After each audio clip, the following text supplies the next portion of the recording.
Olá, oitavo ano, tudo bem com vocês? A gente vai começar agora as aulas de reforço do segundo trimestre. Então, tem muito aluno que está chegando agora. E o melhor é que muita gente que estava no reforço, fazendo reforço de matemática com o professor Santos, já teve a oportunidade de tirar uma média boa aí, trimestral, e não está mais aqui na sala de aula com a gente. Por que eu trago essa informação para vocês? A maioria das pessoas que fizeram a aula, realizaram o exercício, não ficaram só na sala como passageiro, realmente acompanharam o estudo, se aprofundaram, tiraram as dúvidas, mandaram as dúvidas para o professor e o professor pôde ajudar extra sala de aula, eles não estão mais aqui fazendo aula de reforço. E o melhor, se a pessoa não está aqui fazendo aula de reforço é porque ela está com uma nota boa. Então ela vai precisar estudar mais as outras disciplinas e vai poder estudar matemática dentro da média. Então, gente, eu queria que vocês realmente levassem a sério essa aula de reforço do professor Santos, para que todo mundo aí atinja o objetivo de tirar uma nota boa na média trimestral, para que vocês consigam ter mais tempo aí para poder brincar, poder fazer as coisas de vocês e se dedicar mais às outras disciplinas. Tá ok, gente? Então o assunto agora é mais difícil, é um pouco mais puxado. Se você teve alguma dúvida aí do primeiro trimestre, o assunto que foi estudado do primeiro trimestre ele não volta agora. O assunto do segundo trimestre ele é um pouco diferente e isso joga a nosso favor, tá ok, gente? Então tá aí, abra o seu livro, por favor, o livro novo aí, né? É o livro número 2, quem não pegou tem que pegar o livro lá, que está ocupando espaço lá na secretaria e daqui a pouco pode chover, pode ter um acidente lá e você ficar sem o livro. Papai e mamãe já pagaram o livro, é para você realmente ter o livro em casa, hein, né? Mas quem não pegou, está aí o livro digital, módulo 5, e a gente vai ver o assunto do capítulo 15, polinômios. Então tá aí, gente, o assunto, polinômios. Vamos entender então o que é o polinômios. Você está lendo aí no livro, está acompanhando a disciplina no livro, é bom sempre que você dê uma olhada lá na síntese do capítulo, para que você, na síntese do capítulo, os pedaços do conteúdo do capítulo de forma mais mastigadinha, mais preparada, mais fácil de entender. Então, lê o capítulo inteiro, realiza os exercícios que tem. Se ficar dúvida, manda o professor. A sugestão que eu tenho para vocês, não realize apenas os exercícios que a professora manda. Realize todos os exercícios do capítulo, que aí se você não ficar com dúvida nesse exercício, com certeza você também não vai ficar com dúvida na hora de fazer a prova. Que o mais importante para você é buscar a nota boa. Como é que você busca essa nota boa? Tirando uma boa nota na avaliação e no trabalho. Como é que você tira essas notas boas na avaliação e no trabalho? Conhecendo o conteúdo que está no livro. Não vai cair nada no trabalho, não vai cair nada na prova que não está no livro, e principalmente dentro daquele capítulo de estudo. Então, no capítulo 15, polinômios, a gente vê o seguinte: os polinômios são expressões algébricas. Você do oitavo ano já sabe o que é expressão algébrica. Uma operação matemática envolvendo letras, formadas por números. Esses números a gente vai chamar de coeficiente, e letras, que são as partes literais. As partes literais. Então, esses números é que vão operar a parte literal. As letras de um polinômio representam valores desconhecidos. Como a gente usa o x, né? 5x, 9x, 11x. A gente não sabe quanto que vale o x. A gente não sabe quanto que vale as outras letras quando a gente está fazendo operações algébricas. Então aqui é a mesma ideia lá do que a gente está estudando lá na equação de primeiro grau, que veio lá do sétimo ano, né? Exemplos de polinômios. Está aí, ó. 3ab mais 5. Então aqui a gente tem uma operação. Então o 3ab aqui, ó, tem a parte numérica e tem a parte literal. Então aqui eu tenho um polinômio. O 5 é só um valor literal, só um valor numérico. X ao cubo, então, mas aqui eu não tenho valor numérico. Se eu tenho x é porque eu tenho 1x. Então 1x ao cubo é a parte numérica e a parte literal. 4xy é a parte numérica e a parte literal. 2x ao quadrado, y ao cubo, a parte numérica e a parte literal. 25x ao quadrado menos 9y ao quadrado. Então, polinômios.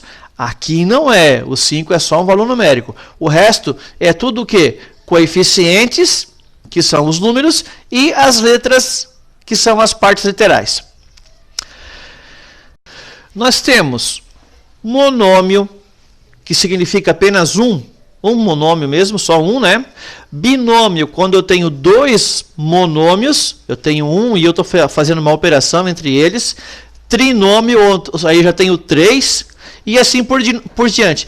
A partir de 3, aí eu chamo tudo de poli, né? Polinômio. Então são vários monômios, então eu chamo ele de poli. Os polinômios são formados por termos. A única operação entre elementos de um termo é a multiplicação. Vamos voltar lá no outro exemplo. Olha, por que isso aqui não é um polinômio? Isso aqui é, o 3AB é, mas o mais 5 aqui, ó, esse aqui não é polinômio. Porque eu tenho uma operação de mais aqui, ó. Eu só posso ter multiplicação. Por isso que esse aqui, ó, é um exemplo negativo. Isso aqui, esse aqui inteiro não é um polinômio, apenas o 3AB. Então vamos lá o exemplo, ó. 3x, 5ABC. Eu trouxe uma novidade para vocês, que em alguns livros de matemática, você pode, apostilas principalmente, você pode identificar esse símbolo aqui, ó, que é como se fosse o sinal de maior ou menor, né? Só que voltado para cima. Então quer dizer que ele está levando ao expoente. Se você realizar operações com raízes e como potenciações, na potenciação você vai encontrar isso aqui, ó, na calculadora. Tá? Em vez de eu digitar lá elevado a quinta, elevado a sexta e assim por diante, eu tenho que primeiro clicar essa setinha aqui, ó. Calculadora científica tem bastante símbolo aqui, tá? Então aqui a leitura fica x elevado ao quadrado, y elevado ao cubo, z elevado à quarta. Claro que eu não precisaria colocar isso aqui, né?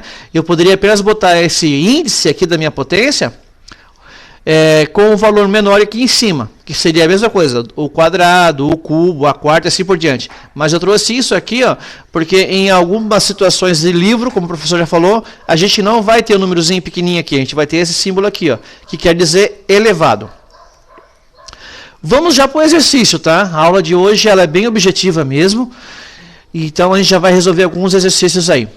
Para cada figura a seguir, determine a expressão algébrica para seu perímetro e outra para a sua área. Então, perímetro, isso aí já tem que estar fundamentado. É como saber o que é 2 vezes 2. Perímetro é o quê? Como se eu estivesse passando uma corda aqui, ó, ao contorno dessa figura geométrica aqui, ó, figura geométrica plana. Então, perímetro é Então, a gente passando a corda aqui, ó, eu vou somar a medida desses lados da figura geométrica aqui. O que é essa figura geométrica aqui? Ele é um retângulo. Então, a gente sabe que a medida desse lado aqui, ó, é a mesma do lado oposto. O lado que fica de frente para ele. Então, se eu tenho 3x aqui, ó, essa base aqui embaixo também é 3x. Se eu tenho a medida 4 aqui, ó, e ele não fala se é centímetro, se é metro ou milímetro, ele só fala que mede 4. O lado oposto dele também vai medir 4, porque ele é um retângulo, né? Então, o que eu vou fazer? Eu vou medir aqui, ó, 3x mais 4 mais 3x e mais 4. Como é que o professor montou essa conta? Bom, se eu tenho duas medidas com o mesmo tamanho, 3x, eu vou multiplicar, ó, 2 vezes 3x. E eu também tenho duas medidas que medem 4, esse lado e esse 4. Então, 2 vezes 4. E aí, como é que fica? Fica o chuveirinho, né? 2 vezes 3x, 6x, e 2 vezes 4, 8. Então, a resposta para a gente encontrar o perímetro desse retângulo é muito fácil, né? É 6x mais 8. Olha só a observação que o professor colocou aqui embaixo. Variando o valor de x, então x pode medir 1, pode medir 2, pode medir 10, pode medir qualquer valor numérico. Eu vou variar o número aqui, ó, que eu vou multiplicar por 3, eu vou alterar a largura. Então, se for 3 vezes 1, vai ficar uma largura estreitinha. Se for 3 vezes 2, poxa, já vai ficar mais largo. Então, quando eu for trabalhar com valores numéricos no lugar do x, eu vou aumentar a sua largura, ó. A altura, ela é fixa, é uma constante que a gente vai chamar na matemática. A altura não vai mudar, só vai variar o quê? A largura desse retângulo aqui. Agora a gente vai para a segunda parte da questão, a letra B, que é encontrar a área dessa figura plana. Então, o perímetro foi como se estivesse passando uma corda e medindo o lado dessa figura plana, ao redor da figura, e identificando qual é o tamanho do perímetro. Agora a gente vai fazer a forma de encontrar a área. Então a área de um retângulo qualquer, para encontrar a medida dessa área, basta eu multiplicar a altura, a base, vezes a altura, ou vice-versa, né? Então, como eu tenho aqui que a minha base, ele está na base superior, mas é indiferente se é a base superior ou inferior. Como ele está passando que a medida da base é 3x e a altura é 4, basta eu substituir os valores na fórmula, né? Base, medida da base 3x e a medida da altura 4. Então, ó, montando a fórmula fica 3x que multiplica 4. E a resposta, muito fácil, né? 12x. Então, a área deste retângulo é 12x. A mesma ideia, né? Se eu botar um valor qualquer aqui para x, 1, por exemplo, e se depois eu for aumentando os valores de x, eu vou só aumentar aqui a minha largura, e se eu for aumentar a minha largura, automaticamente eu estou aumentando também a minha área. Então, a observação, né, que como não foi colocada a medida, se é em centímetros, metros ou centímetros, a gente não fala qual é a medida ao quadrado aqui, né? Suponhamos que ele botasse aqui a escala em centímetros, a gente falaria que foi encontrado 12x centímetros quadrados. Vamos para a segunda questão?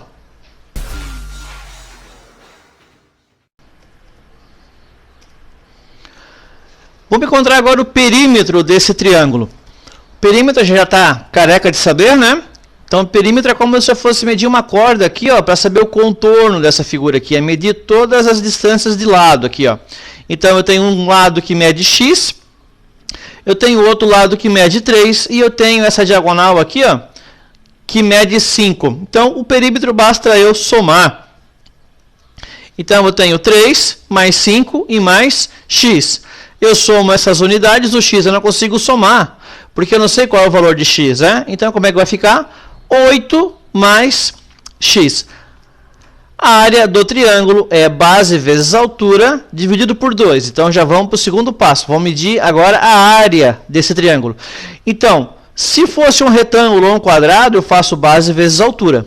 Como eu estou calculando a área de um triângulo, eu preciso dividir por 2, porque aí, ó, o retângulo eu traçaria uma reta aqui, traçaria uma outra reta aqui, eu teria a área do retângulo.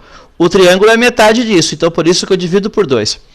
Então eu substituo a base pelo valor da base, que é 3, e substituo a altura pelo valor da altura, que é x. Presta atenção, a altura é x, não é 5. 5 é a hipotenusa do triângulo. Correto? Hipotenusa. Então, como é que vai ficar? A base vezes a altura. Vai ficar 3, que multiplica x, dividido por 2. Então, montando a equação 3x dividido por 2, e aí eu vou mais adiante. Eu vou resolver aqui, eu vou dividir 3 por 2, e a resposta é 1,5 o quê? 1,5x. 1,5x. Se o x aqui for 5, seria 1,5 vezes 5. Se o x fosse 10, seria 1,5 vezes 10. Vamos para a questão número 2? Então, está aí a questão 2. Cria uma expressão algébrica inteira. Opa, se eu estou querendo uma expressão algébrica inteira, ele então é um monômio, com as características solicitadas em cada um dos itens. Claro, gente, que isso aqui tem uma infinidade de possibilidades, né? O livro forneceu algumas aí para vocês, para quem está analisando aí as respostas no livro, e eu criei algumas aqui também aleatórias, tá? Mas o importante é responder aquilo que o texto pede. A letra A, possuir apenas uma variável. Então, eu não posso ter AX, BY, XYZ, eu tenho que ter apenas uma variável. Opa! Então, tá aí, ó. 2x eu tenho apenas uma variável, 8y eu tenho apenas uma variável, 17b eu tenho apenas uma variável e assim por diante. Letra B, possuir 3 variáveis. Aqui só tinha uma e agora eu preciso montar com 3. Então vamos lá. A, x, b são 3 variáveis? São. E o 2? O 2 é o coeficiente. X, y ao quadrado e w. Professor, mas ele não estava pedindo ao quadrado. Tudo bem. E o que ele estava pedindo? 3 variáveis. Se as variáveis estão elevadas a alguma potência, não tem problema nenhum. O que importa é que tenhamos aqui, ó, expressões algébricas inteiras. Então está aqui, ó. O valor inteiro está aqui. Não tem denominador aqui, não tem letra aqui embaixo. X, y ao quadrado e w. Continuando.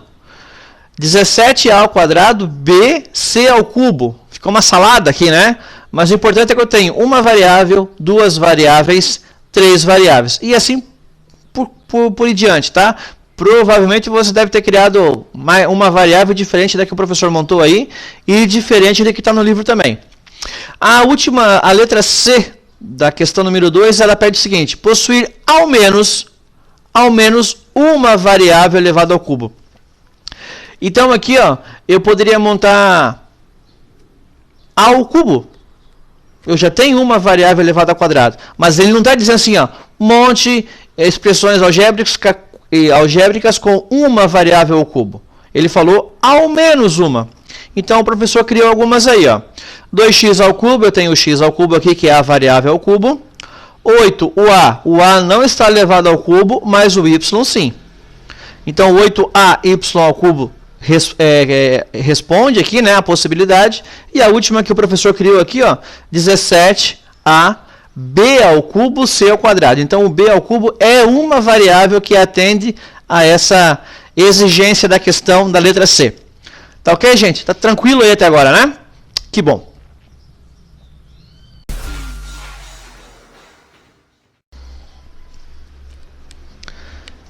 Então vamos para a questão número 3. As expressões algébricas apresentadas como respostas na abertura do capítulo são monômios? Explica. Então você vai ter que voltar lá na abertura do capítulo, achar quais são as expressões algébricas que tem lá na primeira parte do capítulo 15. E aí o professor resgatou elas, tá? Tá aqui, ó. Eu tenho 2x, 3x, 4x e 5x em uma questão. E na outra questão eu tenho 8x ao cubo, 27x ao cubo, 24x ao cubo, 125x ao cubo. E aí ele pergunta, as expressões algébricas apresentadas como resposta são essas aqui. Na abertura do capítulo são monômios? E aí você já consegue identificar que sim, né? Ó, são expressões algébricas inteiras, né? Não tem denominador com letras e nem radicais. Também, uma outra exigência que a gente vai ter que ter para formar monômios é que não exista operações de adição, subtração e divisão entre os fatores aqui, né? Entre a parte literal aqui. Eu só posso ter o quê? Multiplicação.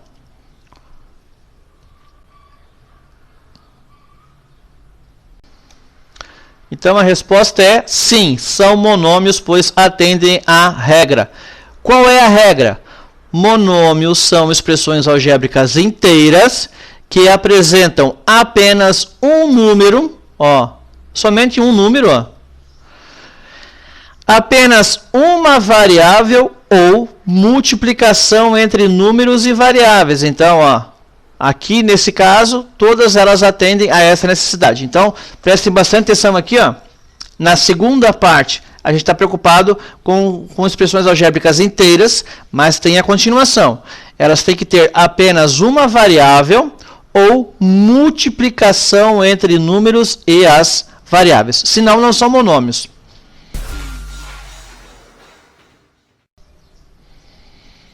Como está passando rápido essa aula, né, gente? Tá aí, ó. Questão número 4. Observe a figura a seguir e responda. Que figura que é o oitavo ano? Retângulo, né? Um retângulo, ó. Aqui eu tenho as bases, base inferior, base superior e os lados, né? Então, quando eu tenho um retângulo, os lados opostos, né, têm a mesma medida. Então, se eu tenho x aqui, eu também tenho x aqui. E se eu tenho y desse lado, eu também tenho y desse lado. Determine uma expressão algébrica para o seu perímetro. Então, o perímetro é a soma de todos os lados, correto? Então, o que eu poderia fazer? Eu poderia fazer x mais y mais x mais y. O professor fez um pouco diferente, tá? Se eu tenho dois lados que medem x, eu fiz 2 vezes o x. Mas, se eu tenho dois lados que medem y, 2 vezes y. Tá ok? Lados opostos em um retângulo têm a mesma medida. Logo, o perímetro é 2 vezes x, ó, um x aqui e um x aqui embaixo, mais 2y, y aqui e y aqui. Atenção! Se a figura geométrica fosse um quadrado, seriam todos os lados com a mesma medida. Então, teria só um x aqui, né? E aí a resposta seria o quê? 4x. Ou tivesse apenas um y. A resposta seria 4y. 1y mais 2y mais 3y mais 1y, 4y. Letra B. Determine uma expressão algébrica para a sua área. Então, todo mundo já sabe. Está manjado de saber. Base vezes altura é o que resulta na minha área. E eu tenho o quê? X vezes y. Então está aí, ó.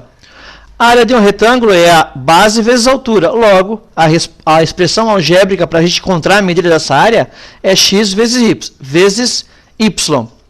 Letra C, finalizando, ó. Algumas dessas expressões são monômios.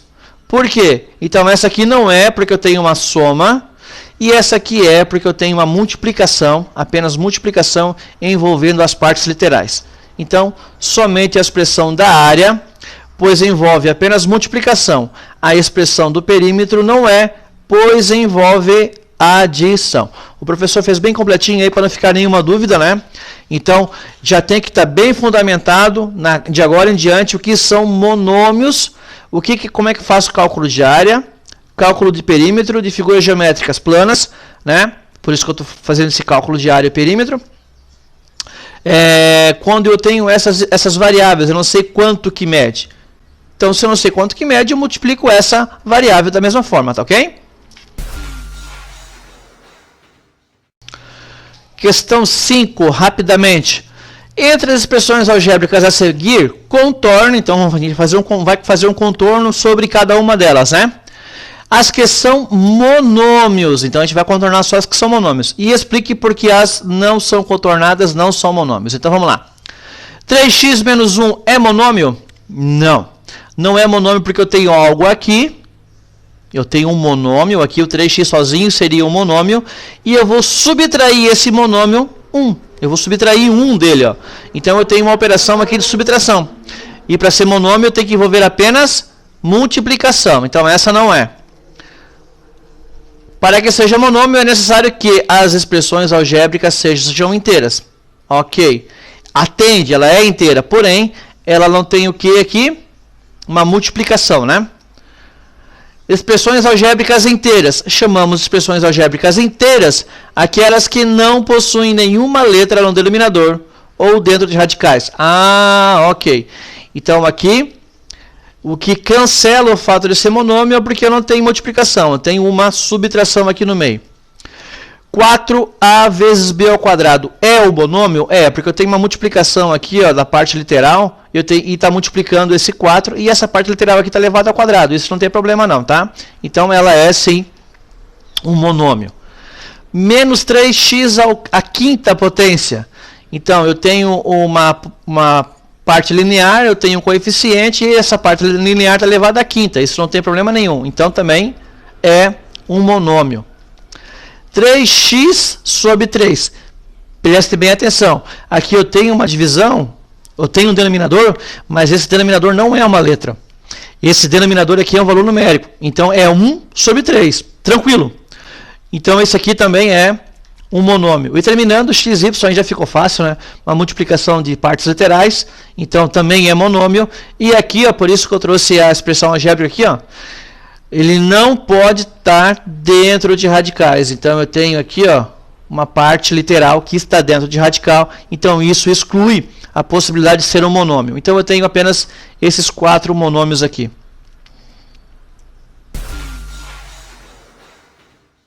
Gente, a questão 6 o professor tomou a liberdade de nem resolver, tá? Porque se eu fosse resolver, ela estaria exatamente como está aí no livro de vocês. Então, vocês têm aí o livro e no final tem as respostas, né? Se você resolver no caderno e chegar a algum valor que não está como resposta lá, aí você manda um e-mail para o professor, ou lá no mural mesmo. Ó, professor, eu fiz lá a questão 6 e não fechou com a resposta. Lá eu coloquei menos 0,37b ao quinto, lá o meu coeficiente não está igual no livro. Então manda para o professor, que aí o professor ajuda, né? Pode ter questões erradas aí na resposta também. Então o professor achou muito simples isso aqui, para não precisar nem resolver. Vocês têm a resposta no livro aí.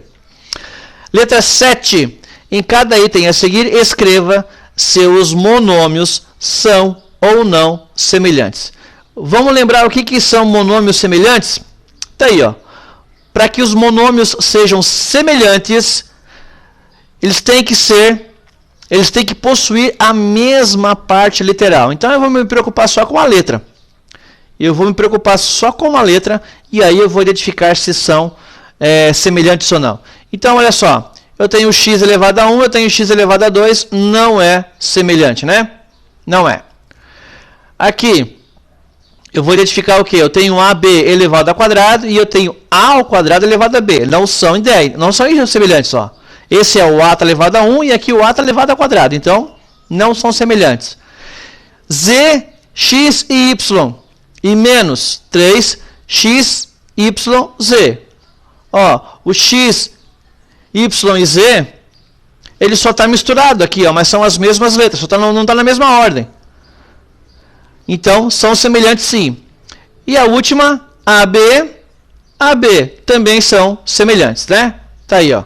AB e AB são semelhantes.